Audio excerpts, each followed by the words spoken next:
Hi and welcome to the Martin Bell Show. Hopefully you've been keeping well. And in the video today we're going to be reading from the Daily Mail online from the money section of this newspaper. And it's going to be about 1 in 3 middle-aged people face a bleak retirement as pensions fall short and employees should consider giving their midlife monies an MOT. So this is something I have struggled with a lot when I was younger. I did find finance and investing a very interesting subject, but I never did anything in my 20s at all. With investing wise, I did save some money. But then I started to. When I was younger, I did really love saving money. I stored everything, but then I got lost at the wagon, and then I started saving again. But I was a bit and spending. But now I don't really spend my money on much. Many things. If I do it, it would be something nice and something that would last, but I will never be buying any luxury goods or items through earned income. It would only be now through passive income, and the passive income, it wouldn't take too much of that passive income away as a percentage each month, so that I could have that reinvested. I won't be designing any designer watches or designer clothes or belts or cars or anything like that until my passive income level comes up. As you can see here, this watch, this is a cheap watch. This is like a 30 to 40 pound watch. I know it's quite a bit of money for some people. It's quite a lot of money to me, but it's quite a nice watch. I like the little cutout and you can see all the movements in it, but I'm not going to be going around and buying a Rolex and spending 20 to 30,000 pounds. I'd rather invest that 20 to 30,000 pounds into my stocks and shares ISA or my self-invested personal pension, and then have passive income coming from that, and then that could occur and compound over time, and then that passive income can eventually then, if I wanted a Rolex, then I could buy the Rolex. Never buy it through earned income, or if they're going to give you one for publicity, then you can take one then, but I don't think they will. But a lot of people, I'm thinking, have this problem. A lot of people get caught up with, they leave things too late, they push things away, and they don't address things. And this isn't always true with finance as well. I think this is true a lot in life as well. And I think people should really do like an account on where they're spending money, where they need to cut back, and where they should do things to help improve the situation. But I think a lot of people get so overwhelmed that they just push it into the corner, into the wardrobe, shut the door and padlock it and bolt it many times and never face it. I've done that myself, and I think a lot of people do. I think that if people address this, and if they're working and able to work and earn money and have a little bit left over each month, that they can help improve the situation. So if you're in a struggling situation, then it'll be wise to maybe rein back on spending. If you're spending so much money on takeaways each night or overeating on takeaways, start cooking for yourself. And if you don't like cooking a lot, bulk cook. You can bulk cook and then maybe do 4 or 5 days, 3 or 4 days in one go, and then you can have it all ready to go and then just reheat it. So there are ways around this. It does take a bit of effort. It does take effort. Everything in life you want to do, it has high reward. There's some way, in some form, going to take some kind of physical effort, mental effort, time, or a combination of the both. And this is what really got me started. It was a while back now. I can't remember when I watched the video. It was quite early on when I started discovering self-development. The initial one was Jordan Peterson, because it helped me improve my mental state of mind considerably. And then I later found a video by Grant Cardone. Personally, I really like him. If you love him or hate him, you can't agree that he has done really well for himself, and he does speak a lot of truth. He's kind of blunt about it, but that's a good thing. But he's not mean about it, so that's really good. And I think it was one of these videos that he's posted, and it was when he was talking to his sales training team, and he was saying Peter Field, the billionaire, saying that you cannot provide a proper legal defense in America if you're a single-digit millionaire. And it's not just that, and this is what I find absolutely terrifying, as he was explaining. If anything happens to you, or you're unable to work, or the jobs get cut, obviously I'm from the UK, we have National Health Service, but in other countries they don't. So say if something happens to you, you have a massive medical bill, sometimes unable to work, your jobs get cut, or some of your family members, hopefully they don't, but if they do get ill, then how are you going to fund this? Or if you have charities you want to fund, and do you want to do that once, or do you want to do this multiple times? And it's saying people really do need to get that act together. Most people are just getting by and not putting money away, storing money away for a rainy day, ready to be invested to get to work. So a lot of people don't find this, and people don't want to do this because it goes against the narrative a bit. You've got to be contrarian a bit and go against the grain. Most people don't do this. I think it's only 3% in the UK only own a stocks and shares ISA. So that's 3% own a stocks and shares ISA, and I think that's probably, if you're doing it yourself, one of the main, one of the main ways that people invest. So I think it's 63 million people in the UK. So let's say it's 40, because you've got to be over. No. Yeah, let's say it's 40 million adults. Just to say over 18. I don't know if that's true or not, but let's say it's 40, shall we? So 0.03%, 40 million people. That would only be 1.2 million people out of the whole of the UK. So it's a very small percentage, and I think a lot of it is that people do get scared, and it is very overwhelming with the jargon, the language, the fear of losing money, the fear of gaining money. You don't want to be seen to be doing too successful, because you may lose your friends or family. They may start being resentful a bit, or not resentful, maybe that's too strong. You may feel that maybe some kind of like backlash a little bit. So it's very complex, but you do have to start taking the steps to help pull yourself forward. And it's about making small improvements each day, and then that can compound over time. And as well as when the improvements happen, the other areas that have compounded can help give you further information and give you confidence that it has worked. So if it's some other area that you're trying to improve on, that can help you pull you forward as well. So many in Generation X are saving inadequate sums. Where's my mouse? There it is. News report. And actually this is the second attempt of me actually trying to record this video, because I actually had the microphone turned off.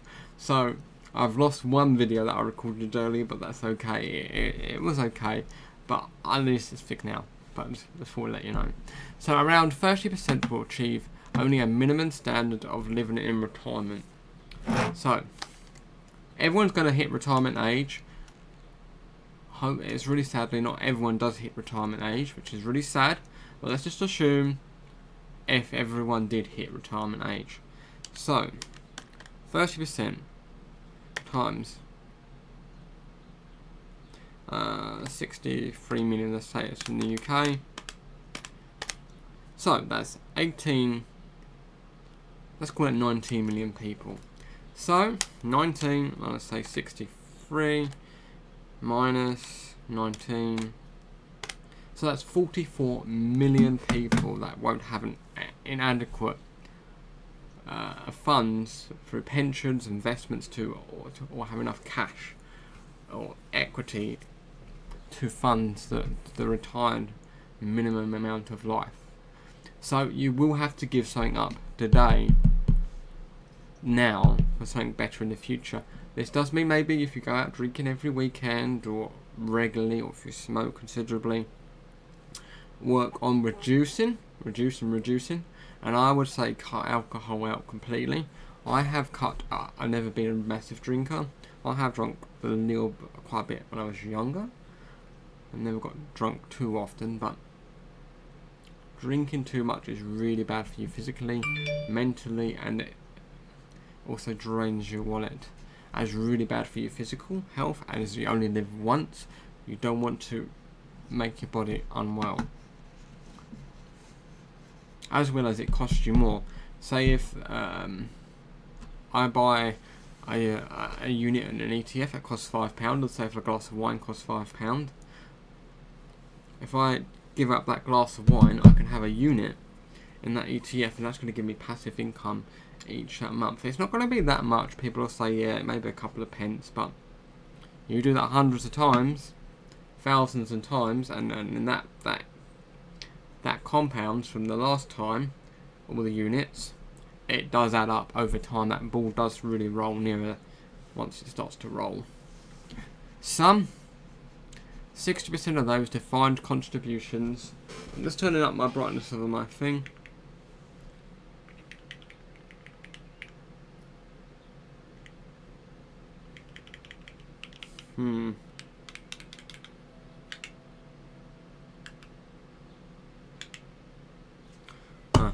Don't know. Some of these 60s defined contribution pensions are running the risk of not reaching a modest of income. So I do have very high goals to set. They are very unrealistic, and most people would probably thinking, why would you need all that money? And the truth to behold is, I don't really do need all that money, but it does enable me to have a decent standard of living. I can then give money to charities, or one of my main aims is to have income coming in so I can solve problems like cancers and things by running programs. So let's start reading the article now. So, many middle-aged savers face a bleak old age or low incomes. New research suggests nearly 1 in 3 people aged 40 to 55, dubbed Generation X, are saving inadequate sums and will only a minimum standard in retirement. Sorry about that, guys. While 1 in 4 will rely on the state pension or have no savings at all. So this is what I mean. This is why Grant Cardone is really, really right here.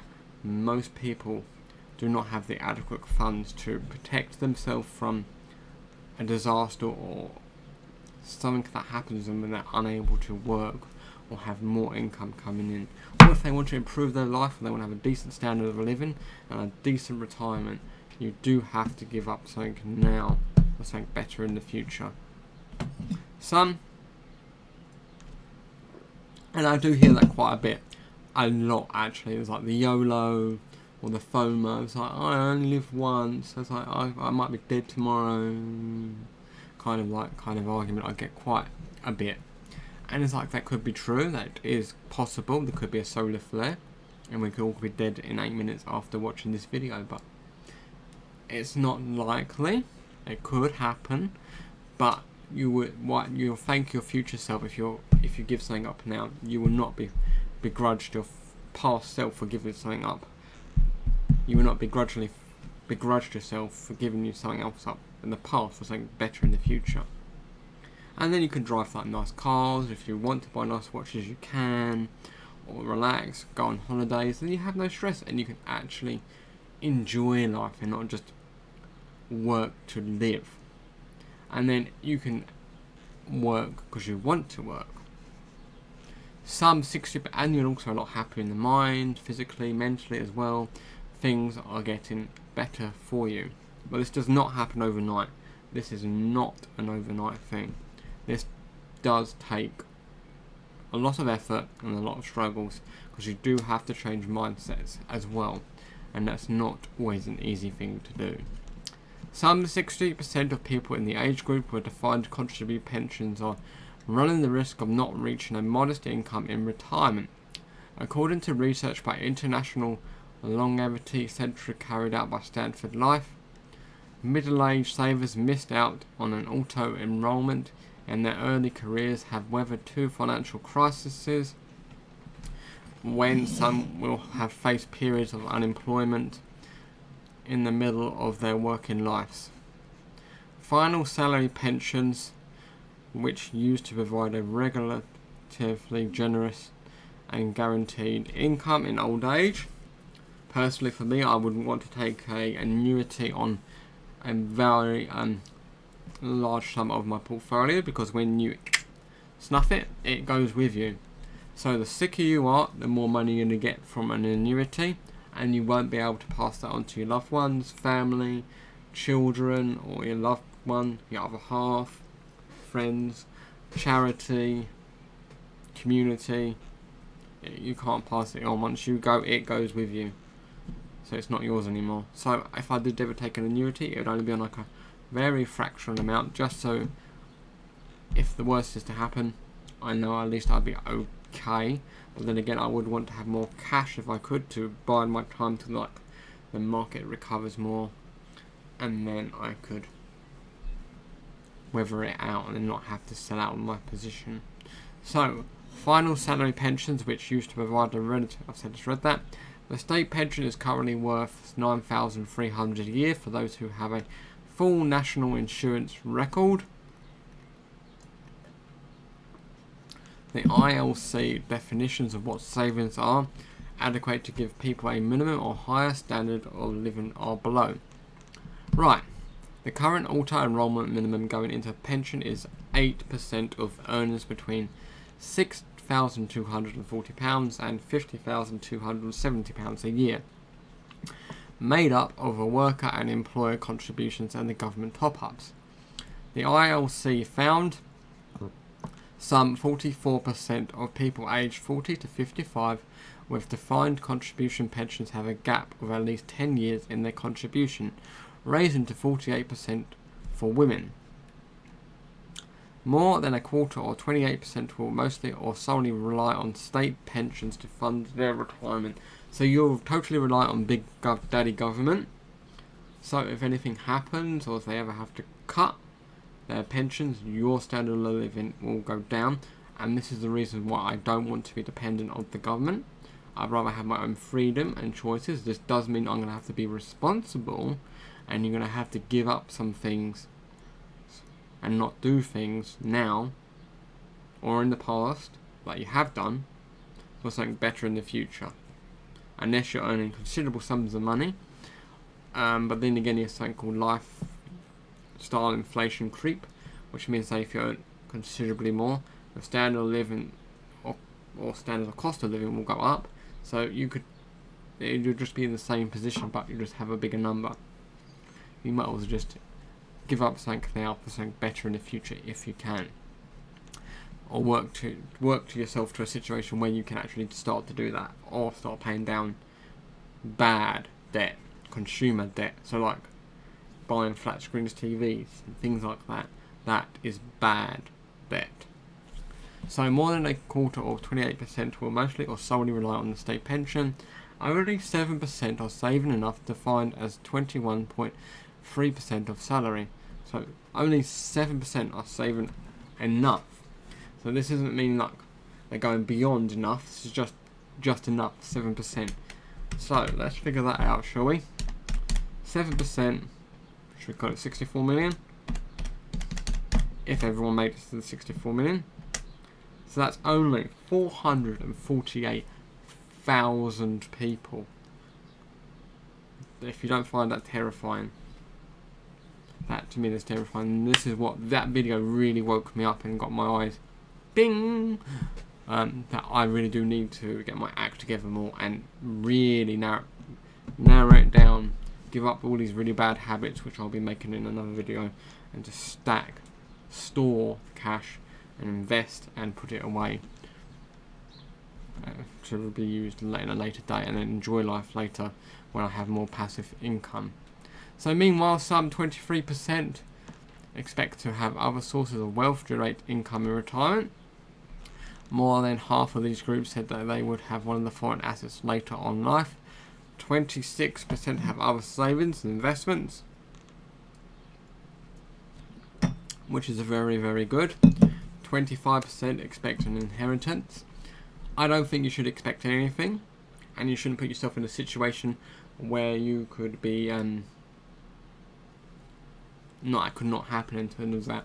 Say if you expected it to happen and it doesn't turn out to fruition, or something happens, or the money you needed didn't happen when you needed it to happen, when the family member died, you're putting yourself into a bad situation. You should never be dependent on another person or situation happening like that to fund your retirement. You should be doing it yourself and improving yourself situation. So 23% plan to downsize or release equity from their property they live in, so that's a home equity release. Personally, I would not want to be in that situation. I wouldn't want to have all my wealth or in my home because you can't get to it. So if I did ever have an expensive house, that means I would have to have more money invested. So it's not about believing too many people buy too much house, especially to buy too little house, or just enough house and enjoy just a few items, and then you can just stack that cash and then store it, invest it, and then if you want to later go on holidays and things, you can, and then eventually you could buy a bigger property, and then only then. 14% will have support from a partner or a family member, which is fair. If you're a partner with someone, then that's fair enough to have support, and family members should look out for one another, which is very true. So 11% have other property investments, and that's very good if you have other property investments. And it's just like I would be wanting and willing to do in the future as well.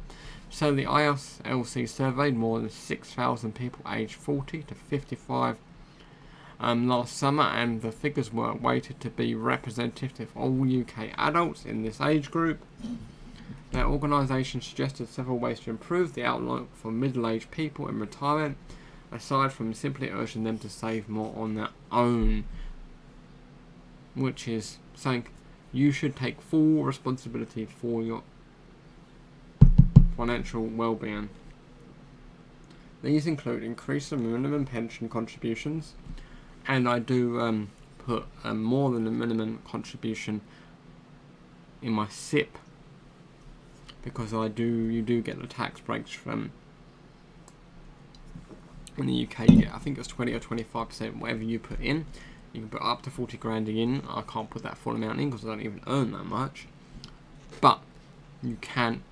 It does really pay off, and it all grows tax free and exempt of tax. And then when you claim it, then you pay tax on that afterwards. So it all grows tax free. So it's really, really, really good. Workers could be encouraged to save more than when they paid off large debts like a mortgage or a student loan, and their contributions should be automatically increased when they receive a rise after a certain number of years of savings. The ILC also suggests the government could introduce a flat rate of pensions tax relief at 30%.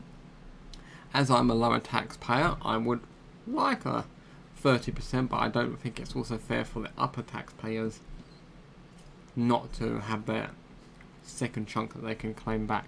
But swings and roundabouts, 30% is pretty fair, I think, to claim back.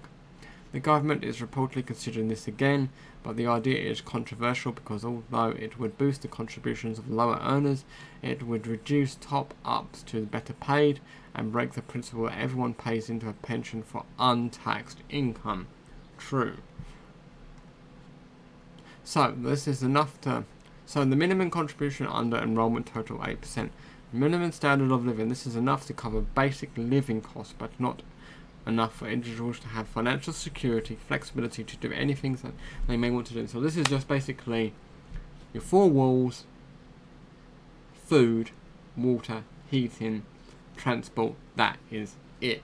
So no luxuries, no nothing else, just scraping by, which a lot, sadly, people are. Do not try to put yourself in this situation. If you have the ability now to get out of this position, I highly think you should. And I'm really pushing forward and getting myself out of the situation so I won't be in this situation. And within itself, I actually do find this rewarding within itself. Me giving up something now, I may not enjoy, like, because I don't really drink, but going out for a meal and things like that, I actually find it rewarding seeing that number increase, knowing that later on it will pay off well for me. And touch wood, nothing happens, but if it does, I can give it to my family and loved ones. I think it's about maturing as a person, not saying you're immature, but more maturing. It's like, don't live in the moment so much.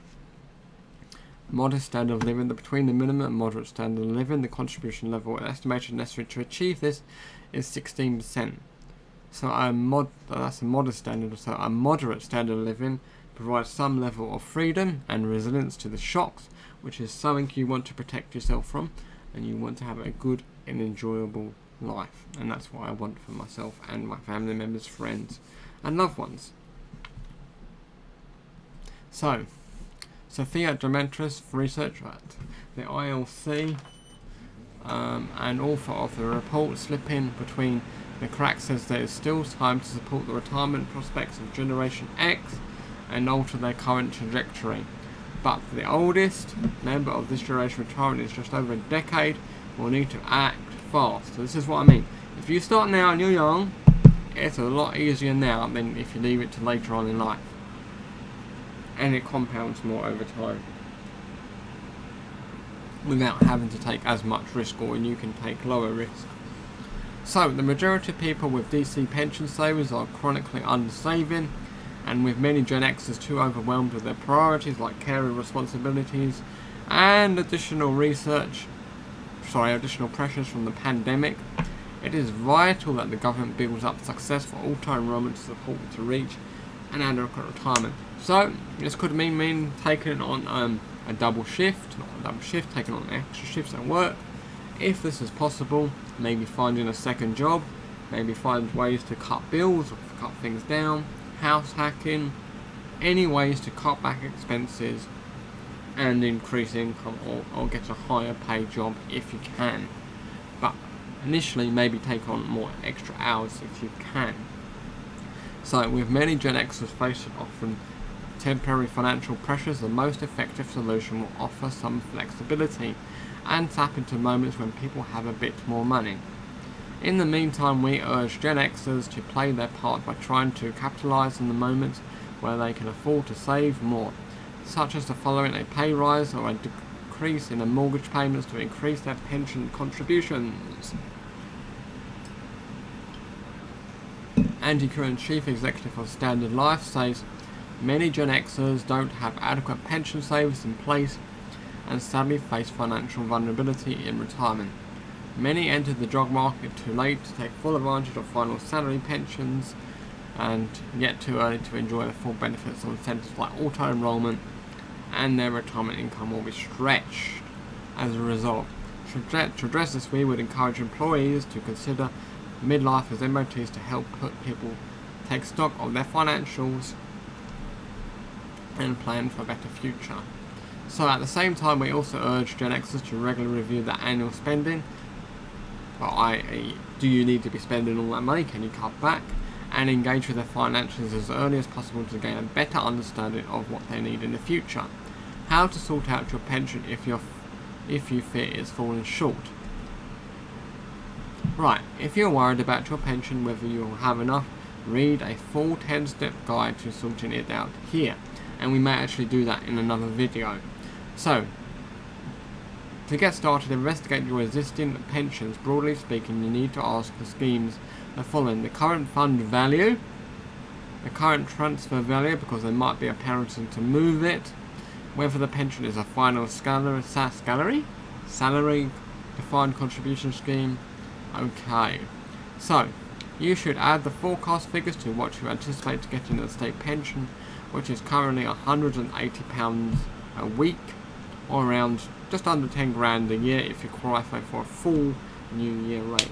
So at the moment, my pensions, my SIP and my ISA are yielding at 3%. Most people go for the 4%, but I've been a bit more conservative, and I'm currently yielding £160 a year at this moment in time. But as I said, as I put more money in, that number will go up. And as that goes up, that means it will drip more into itself. And as I put my money chunk in, it compounds more. So, to get a state pension forecast here, if you are tempted to merge your old pensions, check out some tips on how to decide here.